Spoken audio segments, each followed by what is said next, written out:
lo faccio quasi per istinto.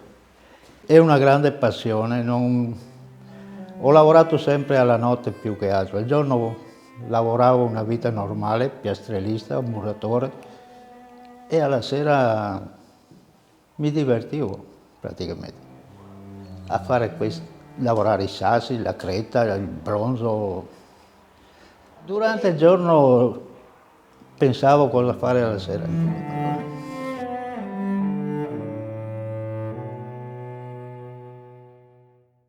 Ci sono alcune persone che gli hanno chiesto, ma come mai non scegli una linea Ah che sì, sia... questo. Io non ho dato una risposta, ma fra me ho detto, ma uno non può parlare diverse lingue, è obbligato a parlare una lingua sola.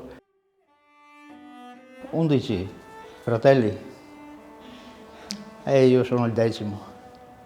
Praticamente sono rimasto solo in sostanza con i genitori, però i genitori appunto con 11 figli non mi hanno potuto dare tanto, solo io che ho dato la casa a loro. Non ho mai avuto quella follia di andare oltre. Mi interessa piuttosto la semplicità e vivere tranquillo. Carlo Conte ho avuto la fortuna di, quando sono ritornato dalla Svizzera come immigrante, di lavorare nella sua villa qui a Collalto. E lui mi ha fatto anche le bracciole. E quindi Sì, sì, è stata ho avuto la fortuna di conoscerlo veramente di persona, insomma. Dopo appunto mi sono sviluppato a modo mio. Sia la raccolta della materia che mi interessava, le radici, la creta, i sassi, però ho imparato sempre dalla natura, camminando per i boschi, osservando.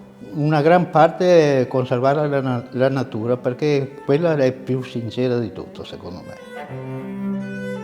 Perché una volta la scultura, per esempio queste sculture qua potevano servire da pilastri, diciamo. Invece adesso è sparita, una volta la scultura era quasi un obbligo nelle ville. Praticamente vedo l'opera dentro prima di farla. E il consiglio è di non basarsi troppo sulla speranza di fare soldi.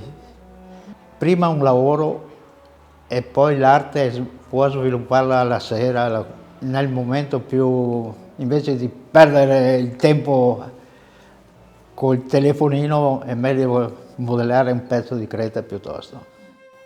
Come si potrebbe definire un autore e uno scultore così poliedrico come Pietro Stefano?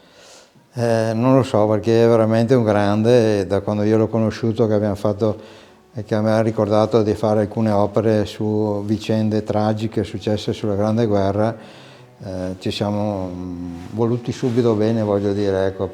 Poi lui, andando a fondo, è un grande perché viene da una scuola molto importante e appunto di altri scultori che sono qui stati nella storia del quartiere del Piave, ecco.